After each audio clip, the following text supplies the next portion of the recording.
Welcome back, everyone. My name is Michael LeBlanc, Director and Senior Portfolio Manager at Canaccord Genuity Wealth Management, and welcome to our weekly update where we cover everything that's going on in the market, everything we see coming up, and also some special topics. Today, we're going to talk about RSPs, TFSAs, and some changes to the CPP that just came out.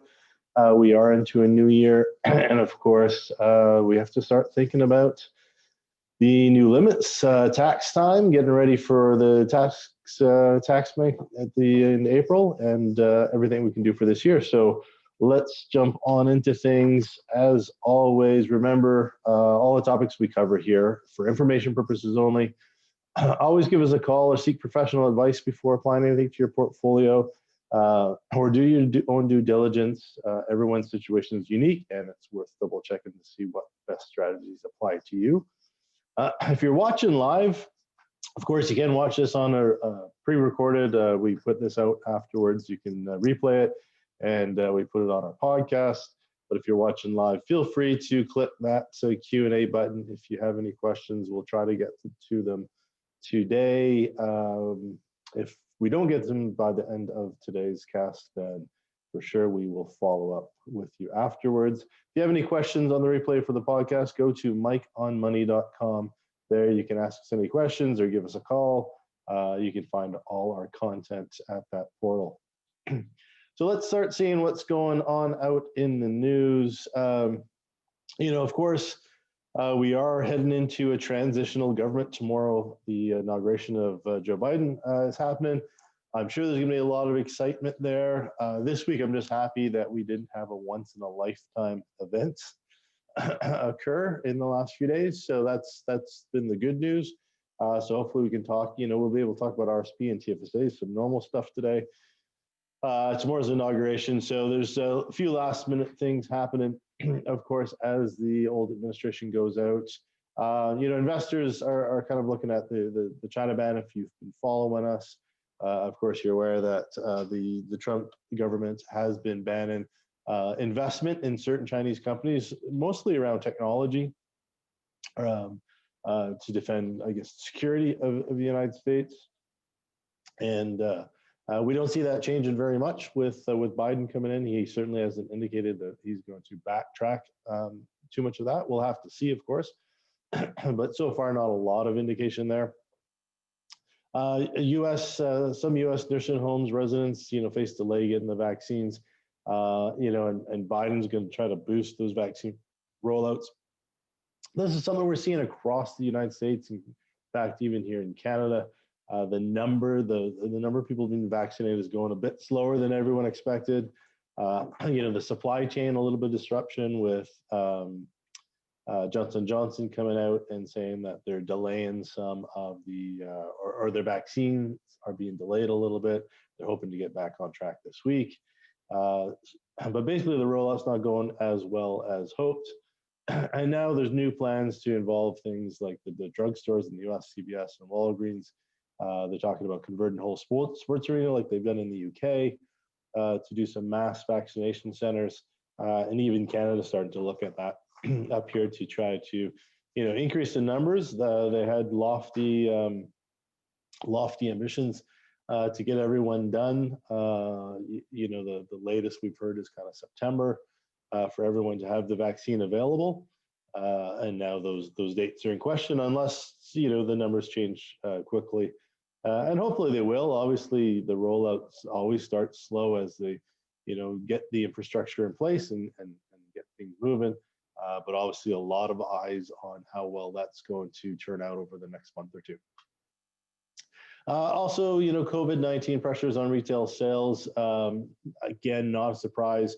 If you go back in our videos to, when the economies in the US and Canada started reopening in August, September, October, we talked about how that surge in sales as people had, held off spending or held off purchases, and the big influx for those months, the numbers were obviously a lot bigger, or at least we're bouncing back a lot faster. And now that's started to taper off for the last few months. As also we've gone into this second wave or this next wave, of losing count what wave we're on these days. But as we go into that, people, the jobless rates or the unemployment rates are on a rise again. So obviously retail sales are going to take a little bit of a hit until we come out of this, and hopefully we're headed out of it. Not just the vaccine, but of course these shutdowns that we're in currently. The numbers had started to slow down a bit. Whether they'll stay that way, we'll have to wait and see. But obviously, something to be concerned about, something to keep an eye on, as we have seen retail sales fall a little bit. The Fed's sticking to their policy on the economic lull. Dial back the economic, or keep the economic easing going. As I mentioned before, they kind of have this 3-year plan, or they did have a 3-year plan where the U.S. Fed was going to not try to raise rates. Of course, we have now, or we will have probably by the end of this week, a new head of Fed under the new government. So far, she's pretty much indicated that she's not going to change any or make any statements to potentially change the direction or change the market until she's had some time to really analyze the situation and get a better hold on. And of course, she's going to be focused right away on the new stimulus package that's coming out. They're talking about 1.9 trillion is what they're shooting for to push through the Congress and the Senate. So we'll see how that goes. As I mentioned a bit earlier, Trump's administration, taking some final swipes at China. He's done a bunch already where he's put sanctions or blocked the investment in certain investments, and they put another 9 firms on that list before he goes out. And as I mentioned, Biden not really looking to unwind those.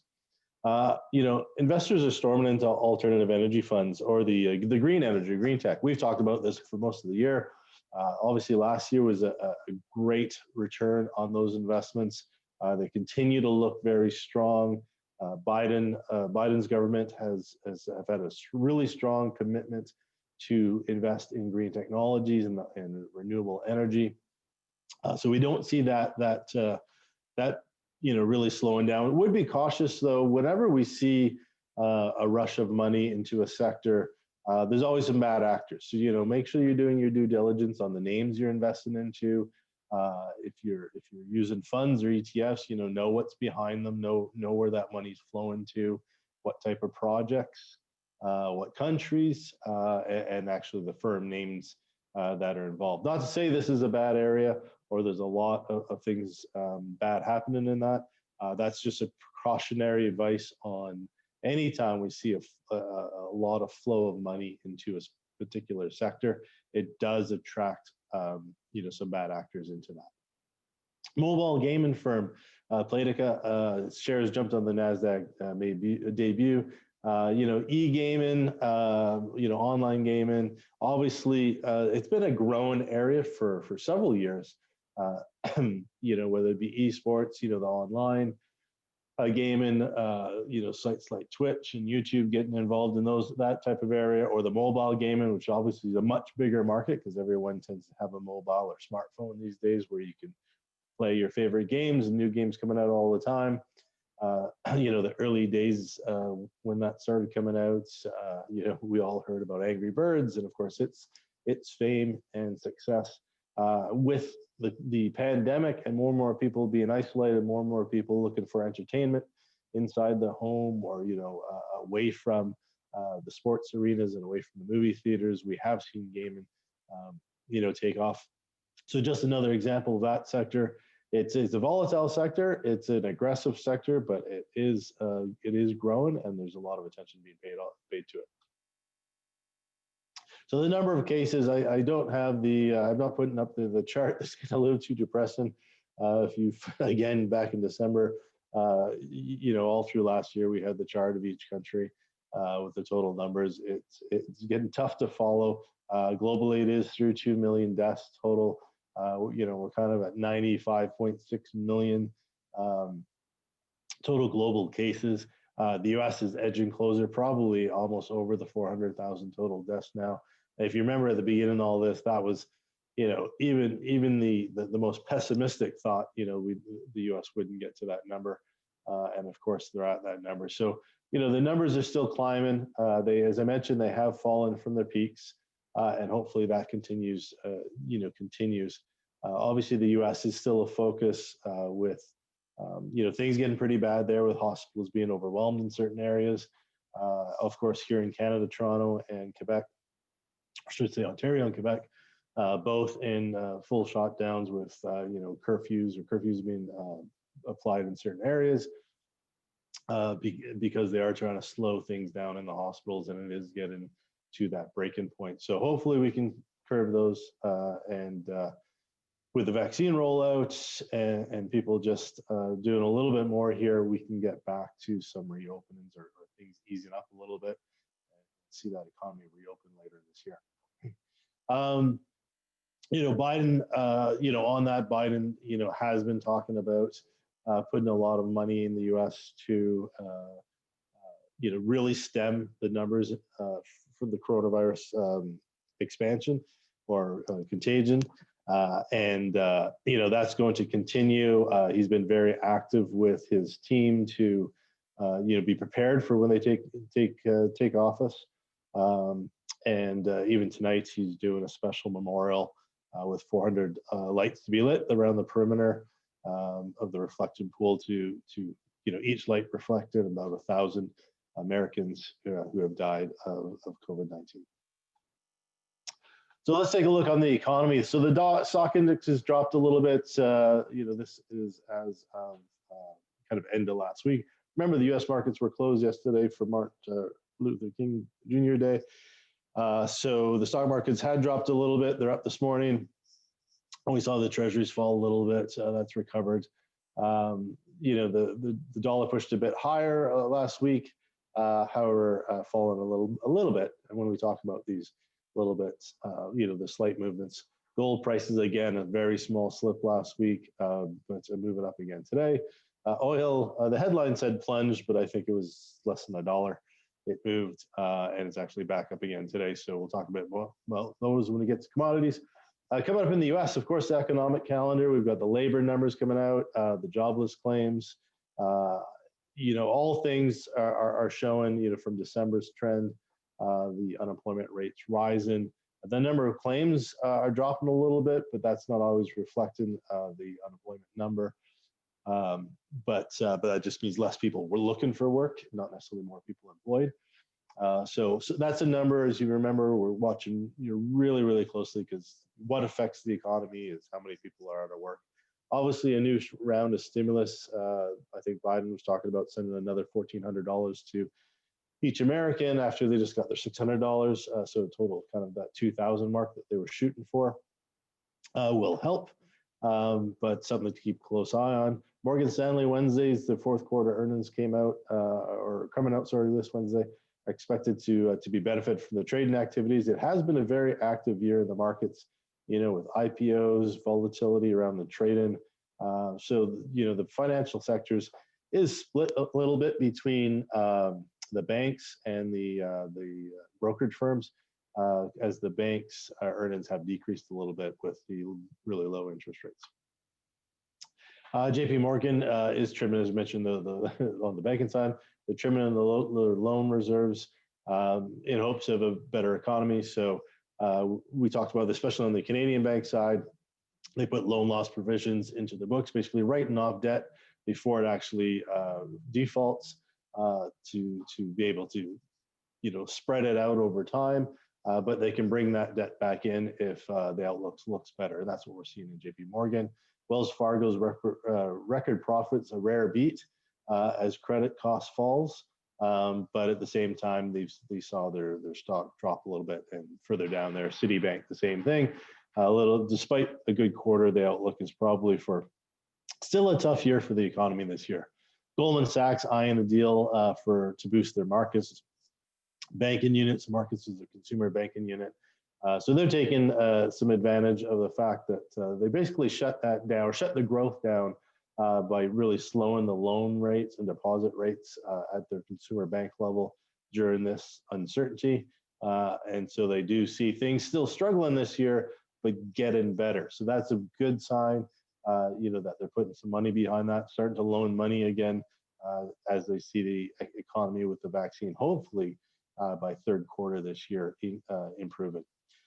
EU states are warning the risk of the vaccination credibility, meeting those vaccination numbers that whether it's the EU or the US or Canada, as Pfizer supplies are slowing. Now the Moderna one is starting to increase.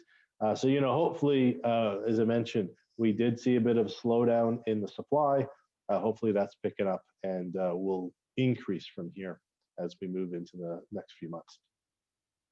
Coming up in Canada, we're looking at manufacturing sales data for November, scheduled to release. It's likely to drop, as I mentioned. These numbers, it's one thing about statistics. We only get them after the fact.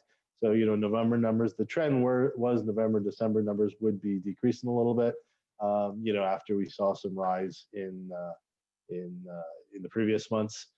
And wholesale trade is expected actually to go up a little bit from October, but probably fall for the December numbers. Couche-Tard, the retailer, and if you're in our portfolios, is one of our positions.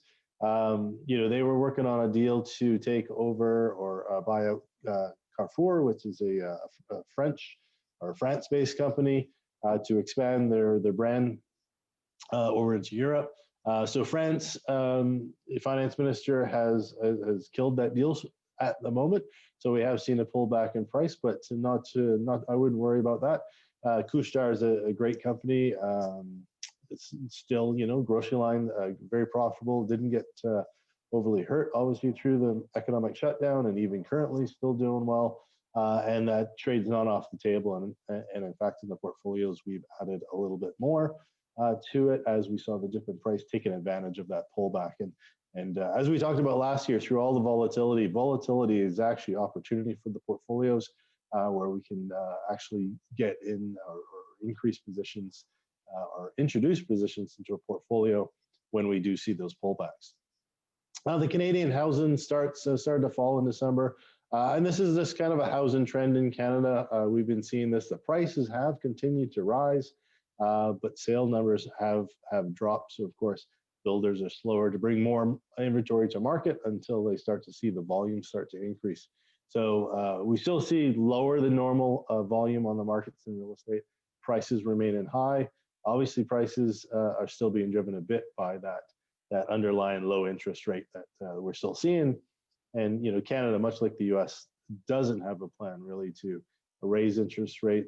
Although I will say they've started to talk about a micro raise, whether that'll be an 1/8% hike if inflation continues. But their goal is not to raise rates. So we'll just have to keep a close eye on inflation there.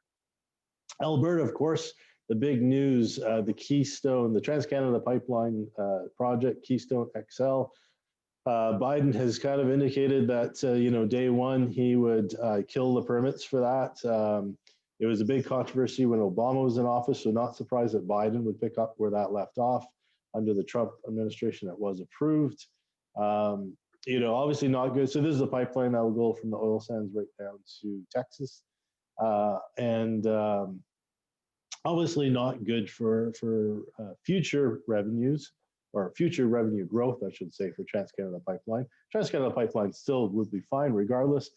In fact, it dipped yesterday on this news. It recovered again today. I don't think that pipeline is dead. I think there'll be a lot of negotiations. And of course, Alberta's pushing Trudeau to talk to Biden. And we'll see where that leads. And it did go back and forth between Canada and when Obama was in office to finally get tentative approvals, but Obama was left it because it was right near the end of his term. He left it for the next president to decide what to do with it. So Biden might just want to review kind of where things are at. So I think it's a funny thing that he put it on his agenda for first day of the office. I would have thought he had more things to deal with, but obviously if he does cancel it, I don't know if that's off the table. Just more that it might be reviewed after he deals with a few other things and see where it lands. But again, if you did see the price in Trans-Canada Pipeline and you were looking for an entry point into a pipeline investment, which are always good, at the right price. They're good dividend payers. I wouldn't shy away from TransCanada Pipeline, even if Keystone gets killed. Also, the Canadian government is obviously sank a lot of money into that pipeline, so most of the risk lies on them, not so much on TransCanada Pipeline stock. And Canada is following suit of the US and lifting the restrictions on the 737 MAX from Boeing. So on January 20th, tomorrow, we'll start to see flights again as they've gone through the the analysis and solutions to prevent, hopefully prevent any future crashes. We had 2 massive fatality crashes using that airline model. On the foreign exchange front, Yellen, as I mentioned, she's a nominee. Probably, her hearings should start tomorrow or today, in fact, and they're talking about having her in place by Thursday. She probably, as we mentioned, the U.S. dollar has been getting weaker and weaker. It's a way to deal with their growing debts. She'll probably continue that trend after she's installed. We'll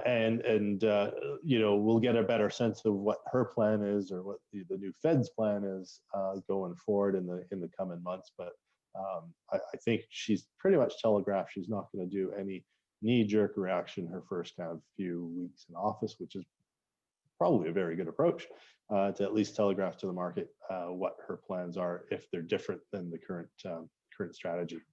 The euro's depreciation potential against the dollar is likely to remain limited, with the eurozone economy is expected to recover as the vaccine rollout. So pretty much what we're seeing here in Canada and the US, optimism with the vaccine coming in and reopening happening. The EU, so we talk about the European Union, has been a little bit slower to get the vaccine rolled out compared to the UK. But I think that the UK obviously was quite a bit worse shape when it came to their numbers, and they were very aggressive at getting the vaccine out. In fact, being one of the first major countries to approve it, or G7 countries anyway, to approve the vaccine. I think the only one approved for distribution was the Sputnik in Russia prior to the UK. And in the bond market, we mentioned it rose slightly on Friday, and it was closed yesterday, and the numbers were pretty flat today. On the commodity side, Brent oil, or the futures contracts, were up today. Again, this is just that optimism that later this year, not tomorrow, but later this year, we will start to see demand increase a little bit. OPEC is reporting, surprisingly few changes last week. They're staying focused on the limited supply, keeping the inventories low, to reflect the current demands. But as that European activity potentially can start to increase in the second half of this year, and Canadian, North American as well, things are looking better there. Gold edged a bit higher. Again, this is pretty much moving in tandem with the US dollar. As the US dollar goes down, the gold goes up, and vice versa. And this is just a hedge against that inflation, the movement on that dollar. So still continues to be a strong outlook for us for 2021, as the new stimulus package in the US is just printing more money and will drive more inflation. So now let's take a look at your tools you have in your quiver starting the new year. Of course, RSPs, we are in RSP season. I know it seems like a strange thing to be talking about with everything that's been going on, but we are RSP season. You have, the first couple of months of this year to still do contributions for your tax year 2021. It's well worth to take a look at the tool. I know in recent years, and it's not new, I would say probably the last 15 years, it's been growing, whether RSPs are worth it. And that really goes back to my opening statements every week of, you really have to look at your individual situation. The RSP is one of the most powerful tools you have in your toolbox, but you have to use it right in the right situation, like any tool, right? You don't take your wrench out and use it as a hammer. If you need a hammer, go get a hammer, don't use the wrench. So, always keep the RSP, kind of your first review when you're looking at your savings, especially long-term savings. Of course, it's designed for retirement. When you're looking at long-term savings, or even a lot of people using them for first-time home buyers purchases. As last year they did increase the tax-free withdrawal rate. It's from 20,000 to 36,000 per individual. It has to be repaid back over 15 years, but it's still a way to get your deduction and still use it towards a home purchase. But do review that, right away. It might not apply to you. It might not be the best strategy for you, but take a look to see if it is or isn't. And also review those things when you're at the tail end. If you're slowing down work in retirement, should you start drawing? Don't always wait till the end to withdraw your RSPs or your RIFs, as they can be converted to RIFs at any time.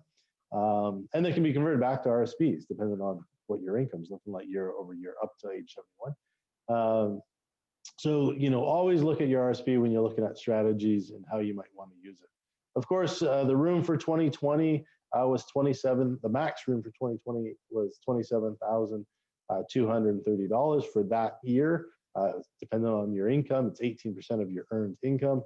And you may have carry forward room from previous years. So always double check that as well. Don't always max out. Again, your situation is going to be very bespoke, very unique.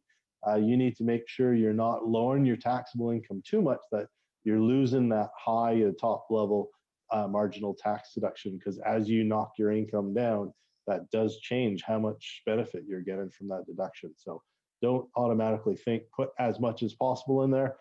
It may make sense, it may not. Definitely look at it. 2021, the max room is not changing. It has been going up steadily for the past few years. I think in 2019 it was 26,000 and change, but in 2021 it's the same as last year, 27,830. If you do a contribution now, you can apply it to either last year or this year. So if you want to get ahead on your 2021 contribution, always recommend it because the money's in there working for you harder earlier.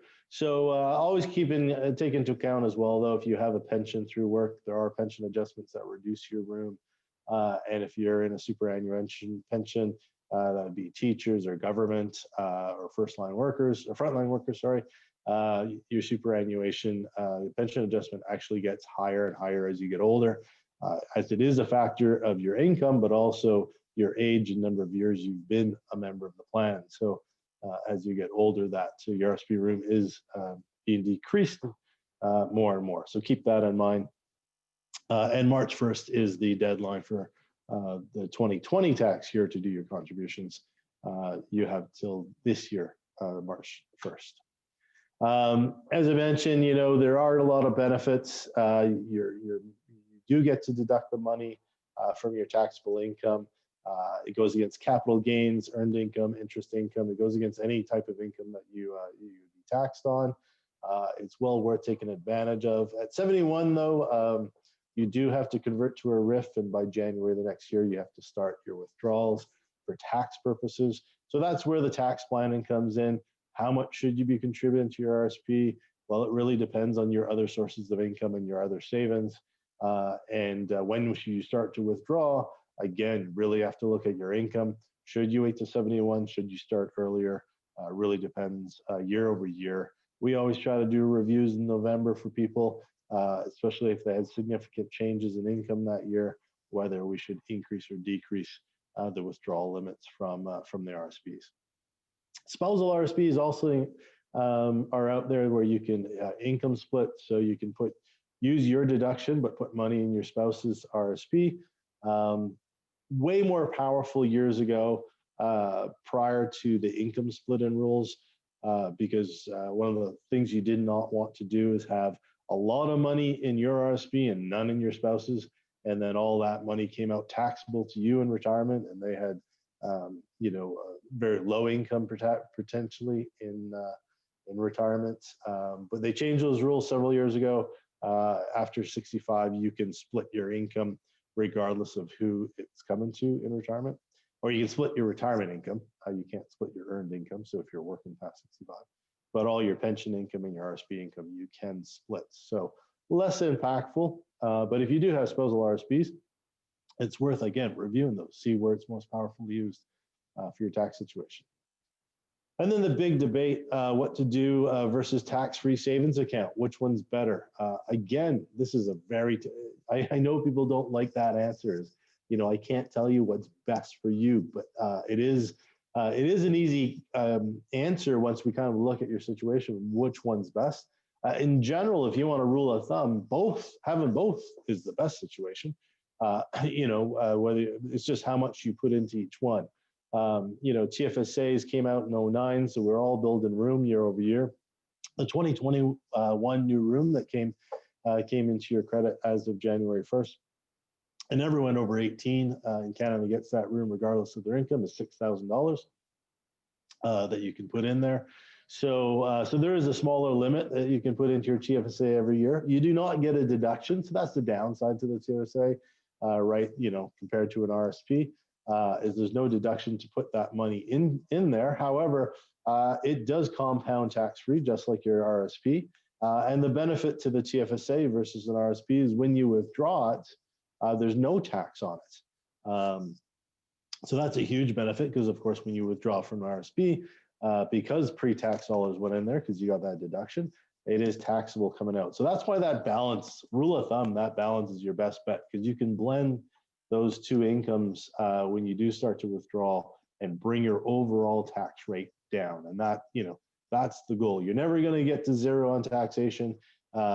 We actually have alternative minimum income in Canada where they'll tax you anyway. So you never get to zero, but you can bring it real, way down.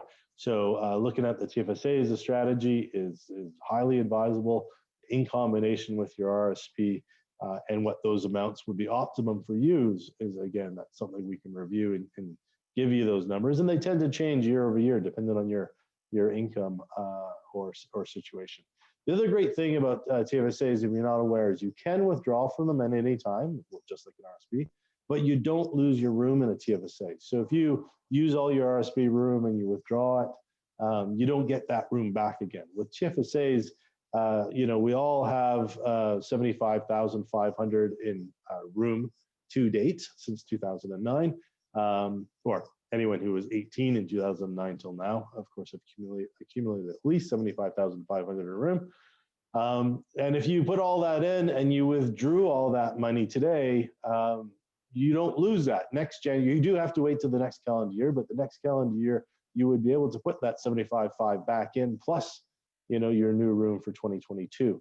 So your room doesn't disappear. It does disappear for that calendar year. Don't recontribute to your TFSA in the calendar year you did a withdrawal. The penalties are harsh. They are quick, and the government is not lenient with it. So be very cautious about that. Be very cautious if you have two TFSAs.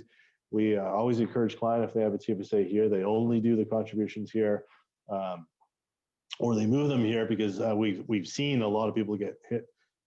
Banks, unfortunately, tend to have a lot of staff turnover, and they're not always tracking your contributions. We try to always make sure we track to make sure you're never going over your limits. And of course, if you do a withdrawal, we will advise you not to put money back in that year and make sure you don't get that penalty, because it is about 1%, I think it's 1% per month that you're contributed. So if you did an over-contribution in January this year and they didn't catch it till you did your tax filings next year, that's 12% penalty on the amount that you're over. So, be really, really cautious on that front. But it is a powerful tool. I do highly recommend it. And even younger people, when they're starting savings, it's a quick way to shelter things from taxes. Remember, as soon as they turn 18, they can open one, and they start to accumulate room from age 18. I think I've talked mostly about this. Anyone 18, redeposits. I got ahead of myself on the facts on TFSAs.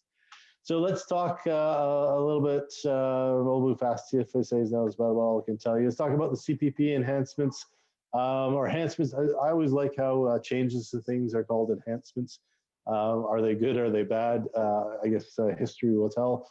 But the CPP has put enhancements in place that are affecting employed and self-employed Canadians this year that will impact businesses. Impact businesses. They cover 50% of their employees' contributions. So every year, the maximal pensionable earnings. So this is the number that your CPP number is based on. It tends to go up. There was a bigger jump this year.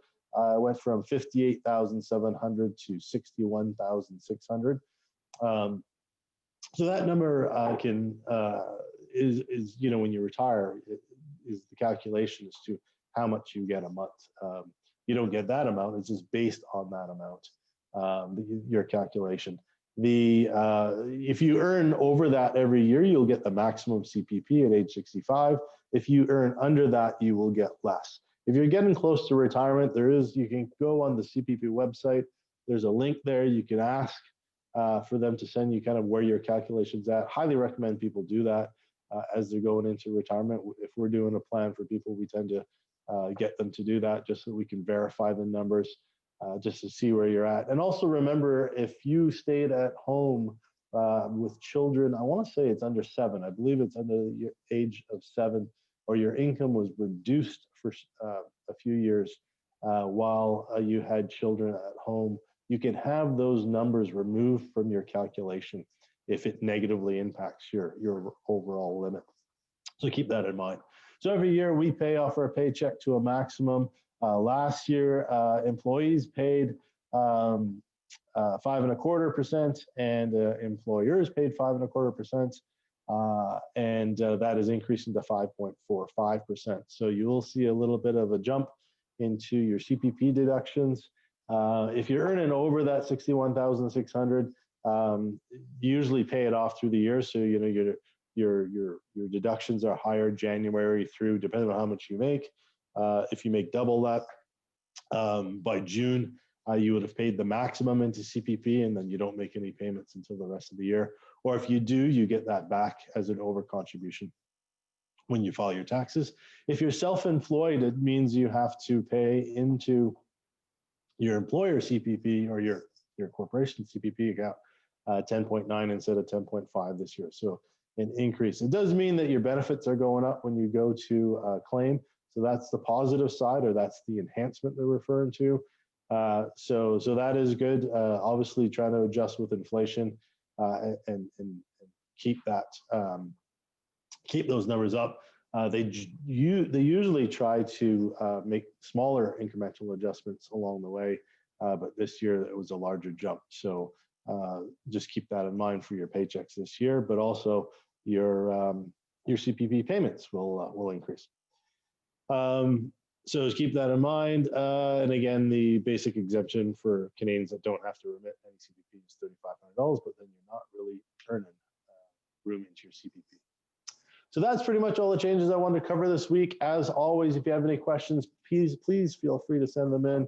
Give us a call. Go to mikeonmoney.com. Also, if you have any topics you want us to cover, any areas or updates that you want to talk to us about, you can go there and get a hold of us. Give us a call. You can book an appointment with me if you'd like. And of course, all our content's on there, our podcasts, our videos, and our weekly reports. So with that, I'll say thank you. Stay safe out and stay well. Enjoy the sunshine, everyone. Talk to you next week.